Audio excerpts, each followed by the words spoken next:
तो कैसे हो आप सभी लोग। स्वागत है आप सभी का मेरे चैनल पे। दोस्तों आज के इस वीडियो में केमिस्ट्री के बारे में मैं और एक नया टॉपिक आपके लिए लेके आया हूँ। दोस्तों तो आज हम एक नया टॉपिक स्टार्ट करने वाले हैं, पीरियोडिक टेबल। तो दोस्तों ये मैं आपको एक रिवीजन फॉर्म में करवाने वाला हूँ ये चैप्टर पूरी तरीके से। इस चैप्टर के जो अगले वीडियोज भी डालूंगा दोस्तों, उसमें आपको बहुत सारी शॉर्ट ट्रिक्स बताने वाला हूँ। जो शॉर्ट ट्रिक्स आपको पूरे जो जेई का एग्जाम होता है उसमें आपको बहुत ज़्यादा हेल्पफुल रहने वाले हैं, क्योंकि उसके ऊपर सीधे सीधे क्वेश्चन आते हैं दोस्तों। उम्मीद है दोस्तों मैंने अब तक जितने भी वीडियोज डाले हैं केमिस्ट्री के रिलेटेड आपने देखे होंगे, और अगर नहीं देखे हैं दोस्तों तो ज़रूर देखिएगा, क्योंकि वो वीडियोस आपको काफ़ी हेल्पफुल रहने वाले हैं। तो दोस्तों आज के इस वीडियो में हम पीरियोडिक टेबल को स्टार्ट करेंगे। उससे पहले दोस्तों अगर चैनल को आपने सब्सक्राइब नहीं किया है तो ज़रूर सब्सक्राइब कीजिएगा, क्योंकि ये चैनल आपको इस चैनल से बहुत ही हेल्पफुल इन्फॉर्मेशन मिलने वाली है। तो चलिए दोस्तों शुरू करते हैं।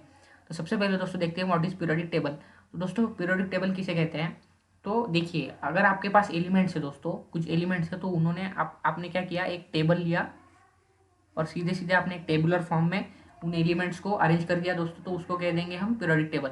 लेकिन कैसे क्लासीफाई करेंगे दोस्तों, तो उसके लिए कुछ बेसिस तो होना चाहिए। तो बेसिस कौन कौन सी रहती है दोस्तों, जो केमिकल और फिजिकल प्रॉपर्टीज रहती है एलिमेंट्स की, उनके बेसिस के ऊपर जो पीरियोडिक एलिमेंट्स थे उनको क्लासीफाई किया गया, तो उसको ही कहते हैं एक बेसिकली बता रहा हूँ कि पीरियोडिक टेबल यानी arrangement, tabular arrangement of elements. ठीक है दोस्तों। तो सबसे पहले आप देखेंगे कि जो लेवॉइजर थे दोस्तों, तो इन्होंने सबसे पहले जो है एलिमेंट जो है उनको उन्होंने एलिमेंट्स को क्लासीफाई किया। कौन से जो एलिमेंट्स है दोस्तों, तो उन्होंने एक मेटल्स के फॉर्म में और दूसरे नॉन मेटल्स, ये दो चीज़ों में उन्होंने क्लासीफाई किया, मेटल्स और नॉन मेटल्स। लेकिन दोस्तों इनके इसमें ड्रॉबैक क्या रह गया, ड्रॉबैक रह गया डिस्कवरी ऑफ मेटोलाइट्स। ठीक है। मेटोलाइट्स किसके थे दोस्तों, ऐसे एलिमेंट जिनमें मेटल्स और नॉन मेटल्स की प्रॉपर्टीज होती है। ठीक है दोस्तों। तो ये हमने देख लिया लाइवेजर। अब नेक्स्ट देखेंगे, तो सबसे पहले उसके बाद जो आए उनका जो ड्रॉबैक रहा, उसके बाद लैवेजर के बाद आए प्राउस्ट। तो प्राउस्ट ने क्या कहा दोस्तों, प्राउस्ट ने कहा कि जो जितने भी एटम्स हैं आपके, जितने भी एलिमेंट्स, ठीक है दोस्तों, वो एलिमेंट्स किससे बने हुए हैं, हाइड्रोजन से। ठीक है। लेकिन उन्होंने ऐसा क्यों कहा, क्योंकि जो एटॉमिक मास होंगे दूसरे एलिमेंट्स के, वो उन्होंने क्या कहा कि वो है integral multiple of atomic mass of hydrogen. Hydrogen का एटॉमिक मास कितना होता है दोस्तों, 1। यानी जो बाकी के एलिमेंट है, अगर कोई एलिमेंट आपने ले लिया कैल्शियम, तो कैल्शियम का 40 है, तो इंटीग्रल मल्टीपल ऑफ 1 है दोस्तों। ठीक है। तो इसकी वजह से उन्होंने ऐसा कहा कि जो एलिमेंट्स है वो बने, सभी एलिमेंट्स बने हुए हैं हाइड्रोजन से। लेकिन दोस्तों अगर हाइड्रोजन से बने हुए हैं सभी एलिमेंट्स, तो फिर एलिमेंट्स की प्रॉपर्टीज डिफर नहीं करनी चाहिए। लेकिन प्रॉपर्टीज तो डिफरेंट है हर एक एलिमेंट की। तो इसीलिए दोस्तों इन्होंने उस बेसिस के ऊपर क्लासीफाई किया। लेकिन इनका जो ड्रॉबैक रहा वो क्या रहा, कि जो क्लोरीन है दोस्तों आपका, उसका जो एटॉमिक मास होता है वो है 63.5। तो ये 1 का इंटीग्रल मल्टीपल नहीं है दोस्तों, इसीलिए प्राउस्ट हाइपोथेसिस जो है इनका ये ड्रॉबैक रहा। तो उसके बाद दोस्तों जब नेक्स्ट जाएंगे हम, ठीक है दोस्तों, तो नेक्स्ट इसमें जो डोबेराइनस ट्रायड आए उन्होंने क्लासीफाई किया। अब ट्रायड रूल आपको बता देता हूँ, एकदम सिंपल चीज़ से बता देता हूँ दोस्तों। अगर आपके पास 3 एलिमेंट्स है दोस्तों, ए बी और सी, तो जो आपका बी का एटॉमिक मास होना चाहिए दोस्तों, वो क्या होना चाहिए, ए का एटॉमिक मास प्लस सी का एटॉमिक मास बाय 2। ठीक है दोस्तों। वही है दोस्तों क्या, according to Dobereiner triad rule, atomic mass of middle element is arithmetic mean, average mean of atomic mass of first and third element. ठीक है दोस्तों। तो अब आप क्या करके देखो कि जो लिथियम सोडियम और पोटेशियम है, calcium strontium barium phosphorus S और एस बी, और ये क्लोरीन ब्रोमीन आयोडीन। ठीक है दोस्तों। तो ये मैंने आपके लिए एग्जाम्पल दिए हैं। तो इस एग्जाम्पल के ऊपर दोस्तों सीधे सीधे क्वेश्चन आएगा, आपको ऑप्शंस में दिया हुआ रहेगा कि जो आपको बताना है कि डोबेराइनस ट्रायड्स कौन से है। तो दोस्तों ये जितने भी मैंने ये एग्जाम्पल्स जिनको मैं अभी राउंड कर रहा हूँ दोस्तों, ये एग्जाम्पल्स है डोबेराइनस ट्रायड। लेकिन दोस्तों इसमें एक इंपॉर्टेंट क्वेश्चन क्या बन सकता है कि जो ये वाले एलिमेंट्स है दोस्तों, दूसरे पेन से आपको मार्क करके बताता हूँ दोस्तों, जो ये वाले एलिमेंट्स है दोस्तों, रेड पेन से जो मार्क कर रहा हूँ दोस्तों, ये जो एलिमेंट्स है ये डोबेराइनस ट्रायड रूल फॉलो करते हैं। कौन सा, ये वाला जो मैंने अभी आपको बताई है, रूल तो फॉलो करते हैं दोस्तों, लेकिन डोबेराइनर के ट्रायड नहीं है दोस्तों ये। तो आपको क्या कर सकते हैं कि इसमें से एक ऑप्शन देगा और पूछ लेगा कि डोबेराइनस ट्रायड कौन सा है इसमें, या फिर कौन सा डोबेराइनस ट्रायड मतलब रूल फॉलो कर रहा है लेकिन डोबेराइनर ट्रायड नहीं है, ऐसा आपको पूछ सकता है एक ऑप्शन देके दोस्तों। ठीक है। तो उम्मीद है आपको ये इंफॉर्मेशन हेल्पफुल रहेगी। तो उसके बाद दोस्तों जो ड्रॉबैक रहा इनका, तो ड्रॉबैक देखेंगे तो ये जो इनका ट्रायड रूल है दोस्तों, ये फ्यू एलिमेंट्स के लिए ही एप्लीकेबल रहा। ठीक है। उम्मीद है दोस्तों अब तक आपको समझ में आया होगा और मज़ा भी आ रहा होगा। उसके बाद दोस्तों अगर देखेंगे तो जो आए वो आए न्यूलैंड्स। तो न्यूलैंड्स जो थे दोस्तों, उन्होंने क्या किया कि जो आपका म्यूज़िक में रहता है, म्यूज़िक में सारे गम पद निसा, उसके हिसाब से दोस्तों इन्होंने क्या कहा कि जो फर्स्ट एलिमेंट, जब एलिमेंट्स अरेंज किए जाते हैं increasing order of atomic mass, तो जो according to musical notes the property of every eighth element is similar to the first one. यानी दोस्तों जो सारे गम पद निसा में पहला सा और लास्ट वाला सा जो है, उसी तरह से जो फर्स्ट एलिमेंट है उसकी प्रॉपर्टी हर एक एवरी एट्थ एलिमेंट से सिमिलर होनी चाहिए, ऐसे बेसिस पे उन्होंने क्लासिफिकेशन किया।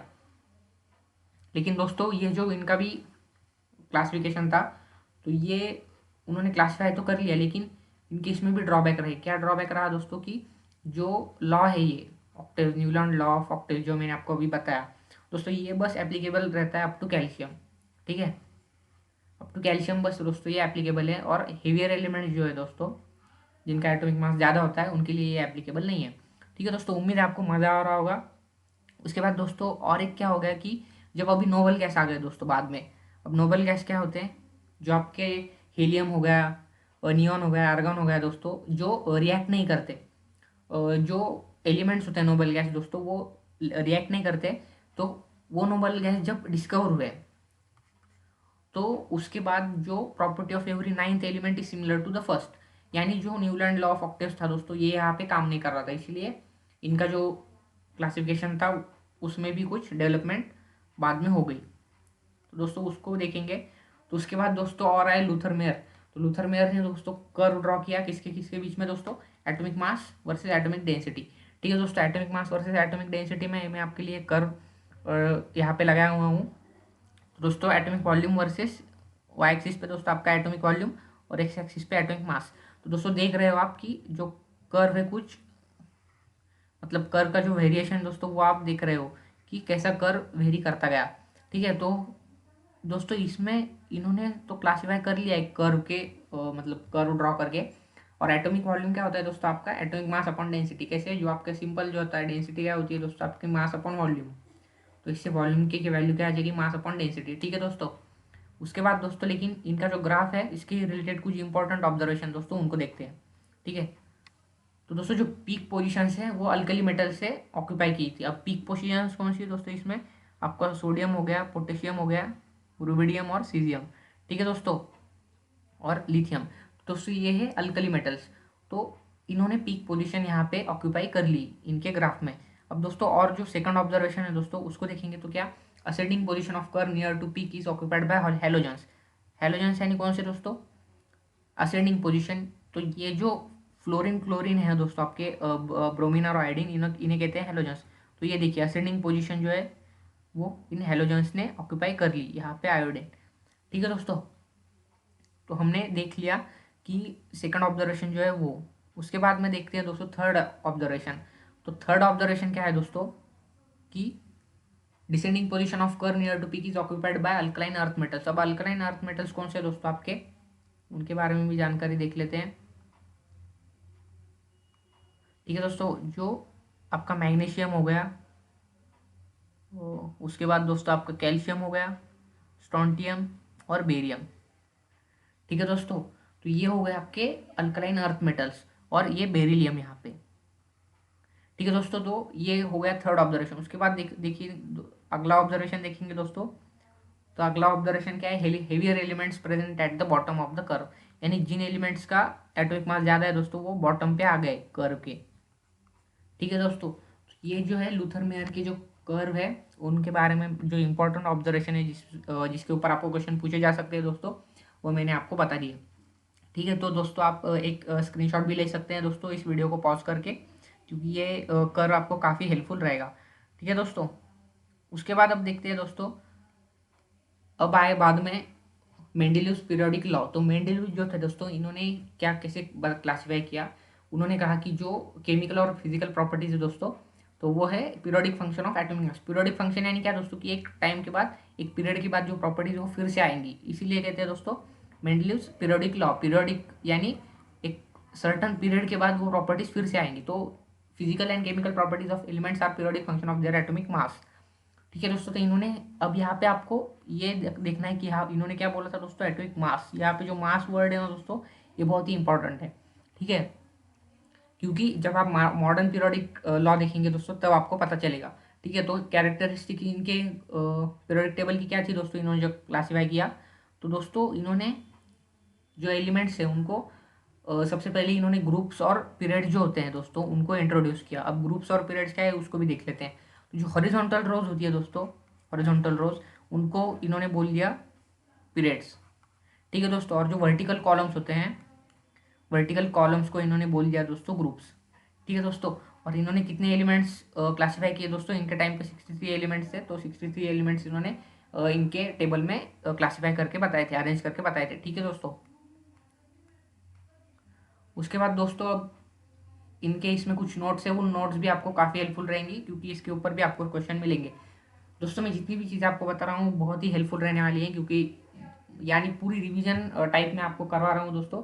आपका पूरा जितनी भी क्वेश्चंस आएंगे वो इसमें से बहुत ज़्यादा चांसेस है दोस्तों, जो मैं आपको बता रहा हूँ पीरियोडिक टेबल के बारे में, उसमें से बहुत सारे क्वेश्चंस आपको मिलेंगे, इसके बहुत ज़्यादा चांसेस है। तो दोस्तों ये वीडियो में अभी हम अब तक देखने मतलब देख रहे हैं कि हिस्ट्री कैसे अपना जो पीरियोडिक टेबल है दोस्तों वो डेवलप होते गया। तो इसके बाद के में अब जब नोट देखेंगे दोस्तों, इसमें नोट क्या है कि जब नोबेल गैस, मैंने बताया आपको नोबेल गैस जो रहते हैं उनके बारे में, आपका हीलियम हो गया, नियॉन हो गया, आर्गन हो गया, जेनॉन हो गया दोस्तों, तो वो जब इंट्रोड्यूस हुए जीरो ग्रुप, तो उनके टेबल में कितने हो गए, जब इनके टेबल में नोबेल गैसेस को ऐड किया तो उनका टेबल हो गया मॉडिफाइड मेंडेलिव्स पीरियोडिक मेंडेलिव्स टेबल, ठीक है दोस्तों। और तब इनके ग्रुप में इनके पीरियोडिक टेबल में दोस्तों 9 ग्रुप्स और 7 पीरियड से, पहले कितने थे दोस्तों, पहले थे 8 कॉलम्स थे, 8 ग्रुप्स थे दोस्तों, और 7 पीरियड से। लेकिन जब नोबेल गैस डिस्कवर हुए दोस्तों, उनका जब ग्रुप ऐड हुआ तो तब कितने हो गए, 9 ग्रुप्स और 7 पीरियड्स, ठीक है दोस्तों। और इन्होंने सबसे एक इंपॉर्टेंट चीज़ क्या है दोस्तों, कि इन्होंने कुछ इनके पीरियोडिक टेबल में ब्लैंक स्पेसेस छोड़े थे। क्यों छोड़े थे दोस्तों इन्होंने, क्योंकि इन्होंने ऐसा कहा था कि जब बाद में कुछ एलिमेंट्स डिस्कवर होंगे तो इनकी पोजीशन इन्होंने पहले से ही अपने पीरियोडिक टेबल में कुछ ब्लैंक स्पेसेस छोड़े थे, वैकेंट स्पेसेस छोड़े थे। तो वो जो ब्लैंक स्पेसेस या फिर वैकेंट स्पेसेस थे दोस्तों, जब बाद में एलिमेंट्स डिस्कवर हुए तो उन्होंने वो पोजीशन ऑक्यूपाई कर ली। और वो जो ब्लैंक स्पेसेस थे दोस्तों, उन ब्लैंक स्पेसेस को इन्होंने नाम दिया वैकेंट स्पेसेस जो छोड़े थे। तो उन वैकेंट स्पेसेस में उन्होंने कैसे नाम दिया, इका बोरॉन, यानी आपका जो इका बोरॉन का बाद में जो एलिमेंट डेवलप हुआ दोस्तों, स्कैंडियम, इका एल्यूमिनियम गैलियम आपका, और इका सिलिकॉन जर्मेनियम दोस्तों। तो उम्मीद है आपको ये तीनों पता होनी चाहिए दोस्तों, और ये तीनों के ऊपर आपको सीधे सीधे क्वेश्चन भी मिल सकता है, ठीक है। तो इन्होंने कैसे किया दोस्तों कि जो वैकेंट पोजीशन इन्होंने छोड़ी, उस वैकेंट पोजीशन के ऊपर जो एलिमेंट है उसके नाम के पहले इका जोड़ दिया, इन्होंने इका जोड़ दिया, और फिर इका बोरॉन अगर लिख देंगे, ठीक है दोस्तों, तो वो है स्कैंडियम, ठीक है दोस्तों। तो उम्मीद है आपको मज़ा आ रहा होगा। अब देखेंगे दोस्तों ड्रॉबैक। तो ड्रॉबैक इनके इसमें भी क्या रहेगा दोस्तों, कि हाइड्रोजन का पोजीशन, हाइड्रोजन की पोजीशन जो है वो स्पेसिफाई नहीं कर पाए। क्यों नहीं कर पाए, क्योंकि दोस्तों जो हाइड्रोजन होता है आपका, हाइड्रोजन हेलोजेंस की भी प्रॉपर्टीज दिखाता है थोड़ी थोड़ी, और जो आपके अल्कली मेटल्स है उसकी भी। तो उसको कहाँ पे प्लेस करें इसके बारे में, इसकी वजह से वो स्पेसिफाई नहीं कर पाए हाइड्रोजन की पोजीशन, ठीक है दोस्तों। उसके बाद जो आइसोटोप होते हैं दोस्तों, आइसोटोप किसे कहते हैं, atoms of same element having same atomic number but different atomic mass number, ठीक है दोस्तों। ये इसके बारे में मैंने डिस्कशन किया है दोस्तों प्रीवियस वीडियोस में, जितनी भी isotope, isobar, isodiaphers, iso electronic series, इसके बारे में पूरा डिस्कशन किया है दोस्तों। उम्मीद है आपने वो वीडियो देखी होगी, अगर नहीं देखी है दोस्तों ज़रूर देखिएगा, क्योंकि उसके बाद अगर देखेंगे दोस्तों कि कुछ ऐसे पेयर्स हैं इनके इसमें कि जो atomic mass of first element is greater than second, यानी इन्होंने अगर इन्होंने इंक्रीजिंग ऑर्डर में अरेंज किया था पीरियोडिक टेबल एटॉमिक मास के, लेकिन कुछ एलिमेंट्स ऐसे थे कि जो प्रीवियस एलिमेंट है दोस्तों उसका एटॉमिक मास ज़्यादा है नेक्स्ट वाले एलिमेंट से। तो ये भी उनकी जो 4 पेयर है वो मैंने आपके लिए यहाँ पे बता दी। ये एक पेयर है दोस्तों, उसके बाद सेकंड पेयर, थर्ड और फोर्थ, ठीक है दोस्तों। तो ये चारों पेयर आपको पता होनी चाहिए, इसके ऊपर भी सीधे सीधे क्वेश्चन आपको पूछ सकता है, ठीक है दोस्तों। तो आज के लिए बस इतना ही दोस्तों। उम्मीद है आपको ये वीडियो अच्छा लगा होगा दोस्तों। अगर चैनल को सब्सक्राइब नहीं किया है तो ज़रूर सब्सक्राइब कीजिएगा, ये वीडियो शेयर कीजिएगा, क्योंकि ये काफ़ी हेल्पफुल रहने वाला है। और दोस्तों आपके लिए मैं और ऐसी ऐसी वीडियोज़ लेके आऊँगा। तो आज के लिए बस इतना ही दोस्तों। Thank you, goodbye and have a nice day. हँसते रहिए, मुस्कुराते रहिए।